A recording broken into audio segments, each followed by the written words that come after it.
Pemirsa, berdasarkan data BPS di bulan November 2024, luas panen padi, produksi padi, dan produksi beras dibandingkan November 2023 semuanya mengalami penurunan. Untuk itu, pertanian di Bali perlu didorong oleh pemerintah dengan memberikan subsidi pupuk, penggunaan pupuk organik, dan penguatan PPL di lapangan.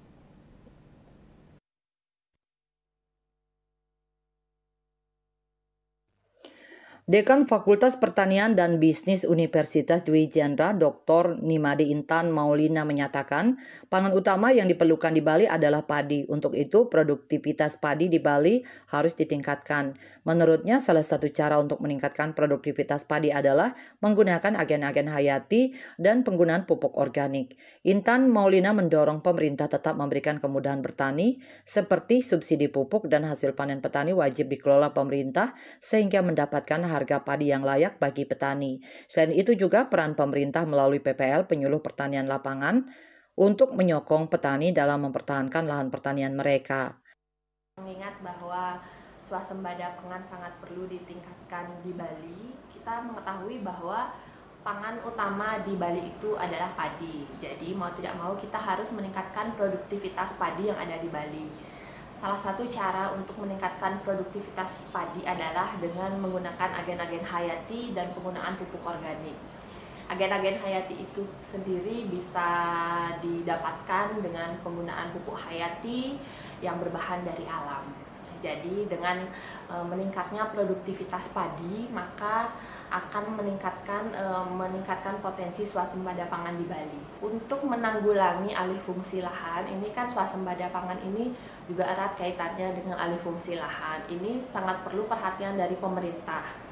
Jika pemerintah ingin petani itu tetap mempertahankan lahannya, maka petani itu harus diberikan subsidi mulai dari pupuk dan hasil-hasilnya itu harus dibeli oleh pemerintah agar nanti petani itu tidak kebingungan. Begitu nanti panen ternyata hasilnya itu murah, ternyata hasilnya itu rendah, karena sebagian besar petani kita akan berpikir seperti itu.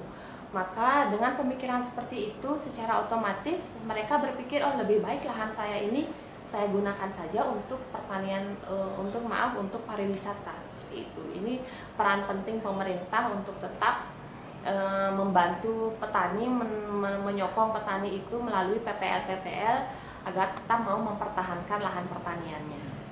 Perlu diketahui berdasarkan data BPS pada Jumat 1 November 2024, luas panen padi pada 2024 diperkirakan sekitar 107.225 hektar, mengalami penurunan sebanyak 1.289 hektar atau 1,19% dibandingkan luas panen padi di 2023 yang sebesar 108.514 hektar.